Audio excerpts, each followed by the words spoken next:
Hello student, आपका फिर से स्वागत है आपके अपने यूट्यूब चैनल साइंस वॉरियर में, जहां मैं आपको लास्ट लेक्चर तक चैप्टर 5 पे वैद्युतधारा उसके न्यूमेरिकल क्वेश्चन करा रहा था। उसमें हमने क्या है कुछ न्यूमेरिकल क्वेश्चन कर लिए थे और आज हम उससे आगे जानेंगे न्यूमेरिकल क्वेश्चन आंकिक प्रश्न। ठीक है, तो देखो देखते हैं। अब इसमें क्या है, जैसे यहाँ एक चित्र का वाला सवाल दे रखा है। ठीक है, इसमें तो मैं एक चीज़ हमें सबसे पहला मैंने पिछले लेक्चर में बताया हुआ है कि सबसे पहले हमें ये पता होना चाहिए कौन से जो प्रतिरोध है वो श्रेणी क्रम में है, कौन से हैं समांतर क्रम में। और श्रेणी क्रम समांतर क्रम संयोजन का हमें पता होना चाहिए। ठीक है, अब श्रेणी क्रम की अगर हम बात करें, फिर से बता रहा हूँ, श्रेणी क्रम के लिए अगर हम बात करते हैं जो भी प्रतिरोध एक ही लाइन में आ रहे हैं, एक लाइन में आ रहे हैं, तो वो सारे क्या है श्रेणी क्रम में होंगे। और वहीं कहीं अगर हम बात करें प्रतिरोध जहाँ से रास्ता बट रहा होगा, यानी कि प्रतिरोध जा रहे हैं, रास्ता बट रहा है इधर उधर, तो वहाँ से क्या है समांतर क्रम स्टार्ट होगा। और वो समांतर क्रम तब तक रहेगा जब तक कि जो रास्ता क्या है बंद ना हो रहा हो। या फिर ऐसे समझे, जहाँ भी हमें दिख रहा होगा सारे जो प्रतिरोध हैं उनके सिरे एक बिंदु से जुड़े हुए हैं और दूसरे प्रतिरोध जो उनके एक दूसरे बिंदु से कनेक्टेड है, तो वो कौन सा क्रम रहेगा? समांतर क्रम। ठीक है, तो देखो देखते हैं सवाल क्या है। चित्र में दर्शाए गए 75 ओम के प्रतिरोध में प्रवाहित धारा का मान ज्ञात कीजिए। यहाँ पर क्या एक 75 ओम का प्रतिरोध है, इसमें प्रवाहित धारा का हमें मान ज्ञात करना है। ठीक है, तो सबसे पहले हमारा काम ये रहेगा, ये जो परिपथ दे रखा है इसका हम ज्ञात करेंगे तुल्य प्रतिरोध। तुल्य प्रतिरोध के हिसाब से हम ये यहाँ पर जो बैटरी है उसका विद्युत वाहक बल दे रखा है, तो इससे क्या हम परिपथ में बहने वाली धारा का मान निकाल लेंगे। जैसे अब देखो होगा क्या, इसमें हमें दिख रहा है ये वाला प्रतिरोध, ये तीनों क्या है समांतर क्रम में हो रहे हैं। ठीक है, कैसे हो रहे हैं वो देखते हैं आराम। अब इसमें देखो ऐसे सवाल जो होंगे मैं समझें कि हमें प्लस पॉइंट से चलना है और माइनस तक पहुंचना है। प्लस पॉइंट से चलना है और कहाँ तक पहुंचना है? माइनस तक पहुंचना, उसके हिसाब से देखेंगे हम। ठीक है, देखो जैसे हम यहाँ से हमने चलना स्टार्ट करते हैं और यहाँ आए, हमें एक संधारित्र और हमें एक प्रतिरोध मिला, उसका नाम लिख दिया हमने क्या है R1, जिसका मान क्या है 100 ओम। ठीक है, अब आगे आए, यहाँ पर हमने देखिए रास्ता क्या है बढ़ रहा है। ठीक है, रास्ता बढ़ रहा है, जहाँ भी हमें दिखेगा कि ऐसा लगेगा कि रास्ता बढ़ रहा है दो या दो से अधिक रास्तों में, तो वहाँ क्या है समांतर क्रम स्टार्ट हो जाएगा। और वो समांतर क्रम कब तक चलेगा? जब तक कि रास्ता क्या है बंद ना हो रहा हो। ठीक है, तो देखो देखते हैं। अब जैसे एक ये पॉइंट, यहाँ से हम यहाँ आए, हमें एक प्रतिरोध मिला, उसका नाम दे दिया हमने R2। ठीक है, इसका नाम हमने क्या दे दिया? R2।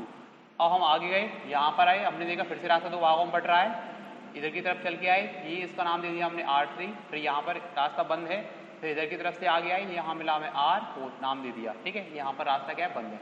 अब इसमें देखो एक चीज देखें, प्रतिरोध R2, R3, R4, कहीं ना कहीं हम देखें सारे जो ये तीनों प्रतिरोध हैं इन सबके सिरे इस पॉइंट से जुड़े हुए हैं। इस पॉइंट को मान लूँ मैं A अगर, ठीक है, इस पॉइंट को मानूँ अगर मैं B, तो हम देख रहे हैं जो प्रतिरोध R2 है, R3 और R4 है, इनके जो पहले सिरे हैं वो बिंदु A से जुड़े हुए हैं और दूसरे सिरे इनके जो सारे वो किसी बिंदु B से जुड़े हुए हैं। तो ये सारे किस क्रम में बन रहे हैं? समांतर क्रम में बन रहे हैं। समांतर क्रम बन रहे हैं तो इन समांतर क्रम संयोजन वाले सूत्र के हिसाब से क्या है इनका तुल्य प्रतिरोध ज्ञात कर लेंगे। ठीक है, तो यहीं से हमारा सवाल का करना शुरू होता है। तो देखो देखते हैं क्या रहेगा। प्रतिरोध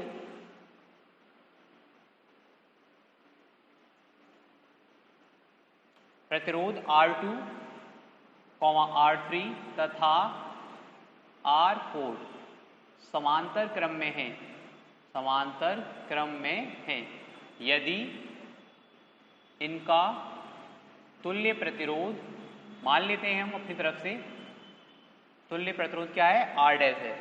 यदि इनका तुल्य प्रतिरोध क्या है? R डैश है, तब समांतर क्रम वाले सूत्र के हिसाब से क्या जाएगा तुम्हारा 1/R डैश बराबर 1/R2 plus 1/R3 plus 1/R4। ठीक है, ये हो जाएगा। अब 1/R डैश बराबर 1/R2, R2 का ये जो मान है हम कितना लिख देंगे 50 प्लस R3 का कितना मान हो जाएगा तुम्हारा 75।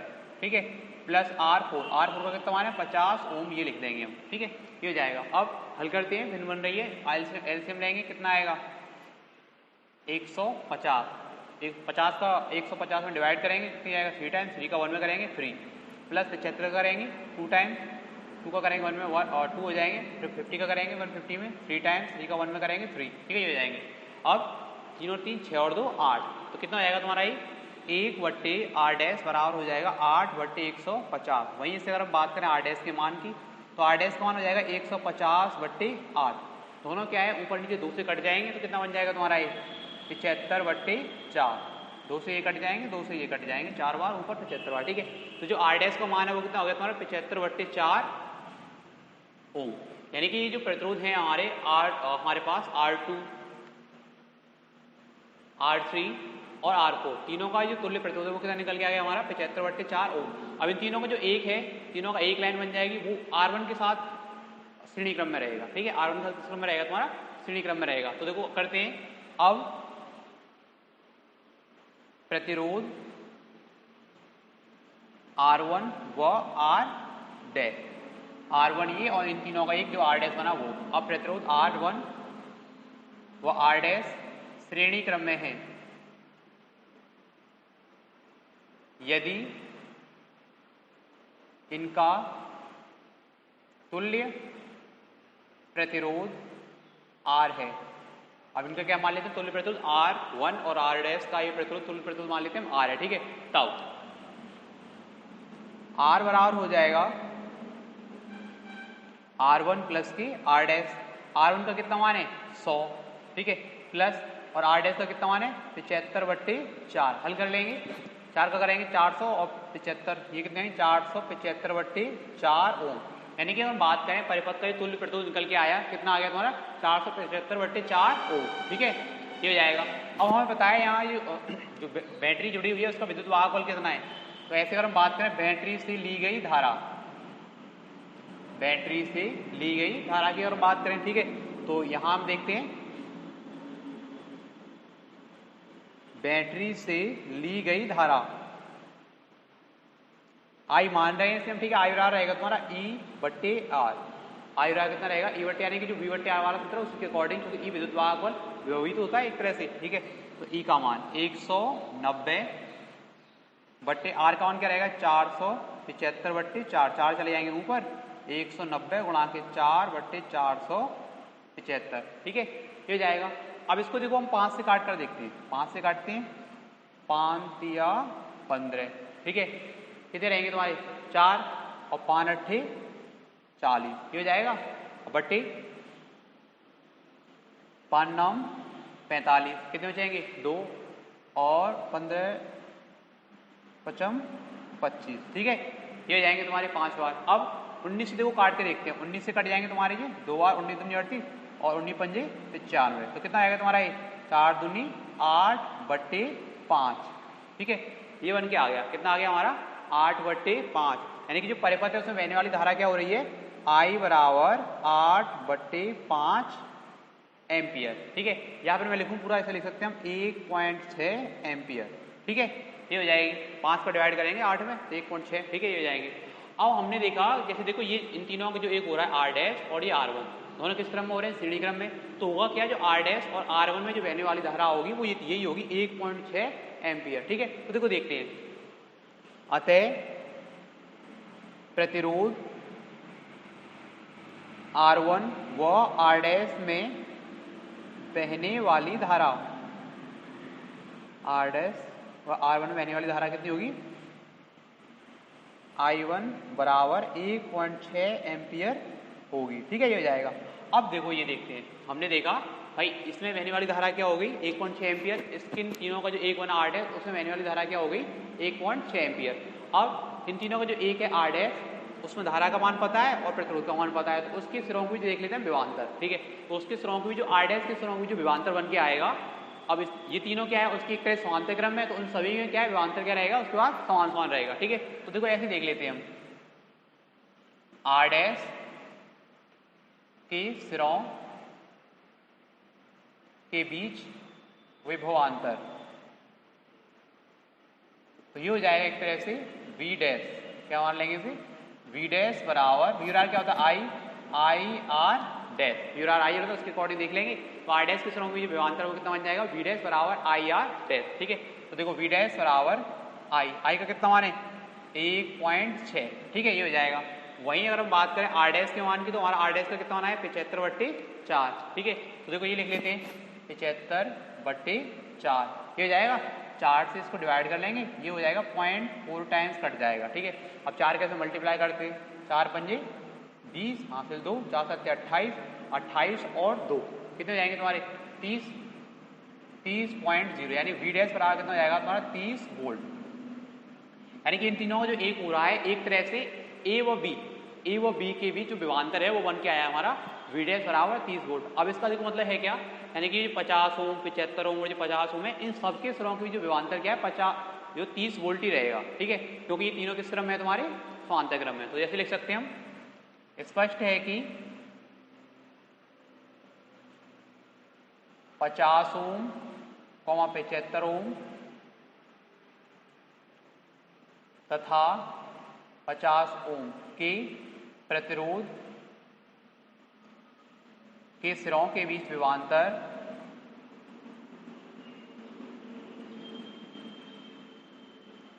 30 वोल्ट होगा।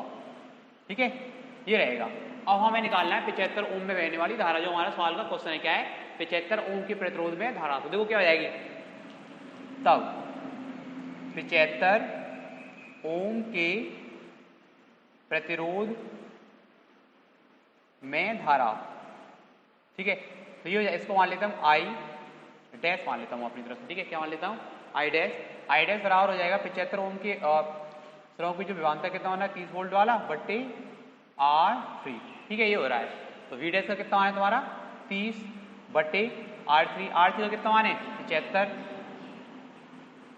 ठीक है, ये हो जाएगा। अब इसको देखो डिवाइड करते हैं, 15 से करते हैं। 15 दूनी 30 और 15 पंजे कितने जाएंगे 75। ठीक है, कितना आया, यानी कि आई डैश का कितना मान आ गया 2/5 एम्पियर। या फिर मैं इसे लिख सकता हूं आई डैश बराबर 5 का 2 में करेंगे 0.4 एम्पियर। यानी कि जो 75 ओम का हमारा जो प्रतिरोध हो रहा है, 75 ओम के प्रतिरोध में धारा कितनी हो जाएगी तुम्हारी 0.4 एम्पियर। प्रतिरोध में धारा बराबर 0.4 एम्पियर। ठीक है, ये हो जाएगा आंसर। ठीक है, तो अभी सवाल को उतारें, उसका फिर नेक्स्ट देखते हैं अभी। तो देखो अब नेक्स्ट क्वेश्चन रहेगा हमारा। तो नेक्स्ट क्वेश्चन है क्या है, 2 क्वेश्चन दे रखे हैं, इनमें से एक क्वेश्चन को मैं करा दूंगा तुम्हें हल, और दूसरा जो करना है, लेकिन मैं बताऊंगा तुम्हें करना कैसे है। ठीक है, तो देखो देखते हैं क्या है। निम्न परिपथ में ए और बी के बीच तुल्य प्रतिरोध ज्ञात करना है। हमें क्या है, ए से बी के बीच तुल्य प्रतिरोध ज्ञात करना है। ठीक है, तो इसके लिए देखो करना क्या है, हमें एक तरह से मतलब फिर से वही ए से जाना है बी तक। ठीक है, ये होगा। अच्छा, एक चीज़ देखो तुम्हें यहाँ पर समझने वाली चीज़ है कि देखो होता क्या है, इसमें अगर हम बात करें जैसे ये है। ठीक है, ये बिंदु सी है, इससे पहला वाला प्रतिरोध जुड़ा हुआ है, दूसरा ये दूसरा वाला ये भी जुड़ा हुआ, और क्या तीसरा वाला भी जुड़ा हुआ है। ठीक है, वहीं अगर हम बात करें, देखो ये वाला पॉइंट है, इससे क्या है ये वाला जुड़ा हुआ है, कहीं ये भी जुड़ा हुआ और ये भी जुड़ा हुआ। तो मतलब देखो इसमें ये हो रहा है एक तरह से कि सारे जो प्रतिरोध हैं उनके सिरे एक बिंदु सी से जुड़े हुए हैं और दूसरे से हो चुके हैं एक बिंदु डी से जुड़े हुए हैं। ठीक है, तो देखो होता क्या है, ऐसे जो सवाल होंगे उनको मैं चित्र दूसरे तरीके से बनाऊं तो और बेटर समझ में आ सकता है। ठीक है, तो देखो मैं ऐसा करता हूँ, इस चित्र को मैं ऐसे बनाऊँ, अगर पॉइंट सी है और ये क्या है डी, इसको समझने के लिए।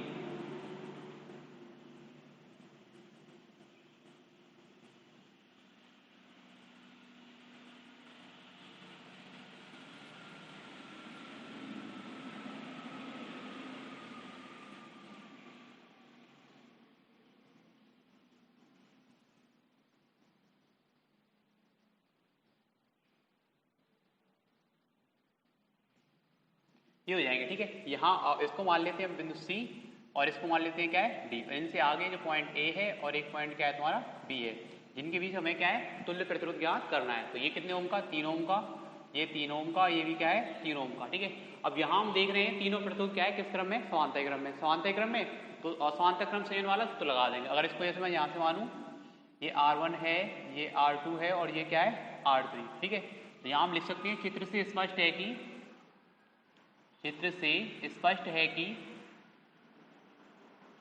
R1, R2 तथा R3 समांतर क्रम में हैं यदि इनका तुल्य प्रतिरोध क्या है R है तब। तो देखो ये हो जाएगा 1/R बराबर 1/R1 plus 1/R2 plus 1/R3। सबका मान 3 है तो 3 1/3 प्लस 1/3 प्लस 1/3 1/R आ कितना आएगा तुम्हारा 3/3। हर समान है तो अंश क्या होंगे जुड़ जाएंगे। ठीक है, तो यहाँ पर क्या होना जाएगा 3 से 3 कट जाएगा तो R का कितना हो जाएगा तुम्हारा 1 ओम। यानी कि जो ऐसा चित्र होगा उसमें ध्यान रखना है, चित्र को हम परिवर्तित करेंगे तो इसमें हमने देखा कि क्या है संयोजन का तुल्य प्रतिरोध कितना आ गया तुम्हारा 1 ओम। ठीक है, ध्यान रखना है। तो ये हो गया। अब इसका देखो नेक्स्ट देखते हैं, इसमें भी क्या हमें बिंदु ए और बिंदु बी के बीच ज्ञात करना है तुल्य प्रतिरोध। ठीक है, तो इस सवाल को हल करने के लिए देखो मैं बताऊं फिर से वही, यानी कि यहाँ देख रहे हैं ए से पहुंचना है बी पर। ठीक है, ए से कहाँ पहुंचना है हमें बी पर। तो देखो इसमें क्या होगा पहले, और मान लो यहाँ से हम डायरेक्ट ऐसे जा नहीं रहे, पहले हम और बाकी के रास्ते उनको हल करते हुए चलते हैं, ठीक है। तो देखो होगा क्या, मान लो हम इधर की तरफ गए, ठीक है, हमें मिला ये R1, इसका नाम दिया हमने R1, आगे की तरफ गए, हमें मिला ये R2, दोनों एक लाइन पर हैं, ठीक है, दोनों एक लाइन पर हैं, दोनों किस क्रम में होंगे, श्रेणी क्रम में होंगे, दोनों का हल हो जाएगा, ठीक है। एक यानी कि देखो समझे, दोनों का एक हो जाएगा, इन दोनों का जो एक होगा वो इस 6 ओम के प्रतिरोध के साथ किस क्रम में रहेगा, तुम्हारा समांतर क्रम में होगा, ठीक है। तो इसको मान लेते हैं हम R3, ठीक है। फिर इन तीनों का यानी कि इन दोनों का एक श्रेणी क्रम में, इन दोनों फिर ये इन दोनों का एक हो जाएगा वो, और R3 के साथ किस क्रम में रहेगा, समांतर क्रम में, उन सबका हो जाएगा एक, ठीक है। फिर आगे जाके चलेंगे, ये उसको मान लेते हैं हम R4, ठीक है, R4 हो जाएगा, तो फिर ये सारे हल हो जाएंगे। उसके बाद इसको देखते हैं, इसको नाम दे दूंगा मैं R5, यानी कि तुम्हें क्रम से भी ऐसे ही करना है, ठीक है। और इसको नाम देता हूँ मैं R6, और इसके बाद इसको नाम देता हूँ R7, और इसके बाद ये आता है R8, और ये हो जाता है R9, ठीक है। तो करना कैसे है मैं समझा देता हूँ, वो देखते हैं। तो यानी कि इस वाले रास्ते पर गए, हमें R1 और R2 दोनों श्रेणी क्रम में मिलेंगे, दोनों श्रेणी क्रम में मिलेंगे, तो इनका तुल्य प्रतिरोध कितना हो जाएगा, 3 और 3 6 ओम हो जाएगा, ठीक है। अब इन दोनों का जो 6 ओम तुल्य प्रतिरोध यानी कि R' मान लेंगे, और ये वाला R3 किस क्रम में रहेंगे, समांतर क्रम में। तो 1/6 प्लस 1/6 हल करेंगे, कितना आएगा तुम्हारा 3, एक मतलब 2/6 आएगा, 1/3 यानी कि 3 हो जाएगा। इन तीनों को हल करके यानी कि R1 R2 और R3 का जो तुल्य प्रतिरोध निकाला हमने, तो क्या आया तुम्हारा 3 ओम आ गया, ठीक है। अब इस तीनों का जो 3 ओम वो R4 के साथ होगा श्रेणी क्रम में, R4 के साथ श्रेणी क्रम होगा, 3 ओम इनका और एक ये 3 ओम, तो कितने हो जाएंगे 6 ओम। अभी 6 हो गया, ठीक है। वो R5 के साथ किस क्रम में होगा, तुम्हारा समांतर क्रम में होगा। फिर हल कर लेंगे, 1/6 प्लस 1/6 और 2/3 यानी कितना आ जाएगा तुम्हारा 6/2 यानी कि 3। यहाँ तक हल हो जाएगा R5 तक, और हमारा तुल्य प्रतिरोध कितना बनेगा 3 ओम। अब इसका 3 ओम इसके साथ किस क्रम में रहेगा, तुम्हारा श्रेणी क्रम में आएगा। इन R5 तक तुल्य प्रतिरोध और R6 श्रेणी क्रम में मिला के कितना हो जाएगा 6 ओम हो जाएगा, ठीक है। तो यहाँ तक क्या हमारा ये पूरा हल हो जाएगा, R6 तक हो गया। अब उसके बाद फिर इसमें देखेंगे हम 6 ओम हो जाएगा, वो R7 के साथ किस क्रम में रहेगा, तुम्हारा श्रेणी क्रम में होगा, ठीक है, श्रेणी सॉरी समांतर क्रम में आएगा। तो इसका इनका हल करेंगे, समांतर क्रम में आएगा, तो वो मिला के कितना हो जाएगा 6 ओम हो जाएगा, फिर से यानी कि 3 ओम आएगा, सॉरी कितना आएगा 3 ओम। अब R7 तक हल हो जाएगा हमारा, और आएगा हमारा तुल्य प्रतिरोध कितना 3 ओम, ठीक है। अब इन सब का एक R7 तक जो भी आएगा नाम, R', R4' जो भी रखना होगा तो वो रख लेना, 3 ओम, और वो इसके साथ R8, और ये किस क्रम में होंगे, सारे श्रेणी क्रम में होंगे, ठीक है, श्रेणी क्रम में होंगे, हल कर लेंगे, 3 ओम 3 6 और 3 कितने जाएंगे 9 ओम, तो तुल्य प्रतिरोध कितना आएगा तुम्हारा 9 ओम आएगा, ठीक है। तो ऐसे करके हल करना है, और वैसे तो मैंने समझा दिया है, उम्मीद करता हूँ आ जाएगा। अगर नहीं आता है तो कमेंट करके बता देना, मैं इससे क्या अगले वाले वीडियो में इस क्वेश्चन को बता दूंगा, ठीक है। और इसी के साथ आज का जो लेक्चर है मैं यही समाप्त करता हूँ। वीडियो अच्छा लगा है तो वीडियो को लाइक करें, और ज़्यादा से ज़्यादा दोस्तों के साथ शेयर करें। धन्यवाद।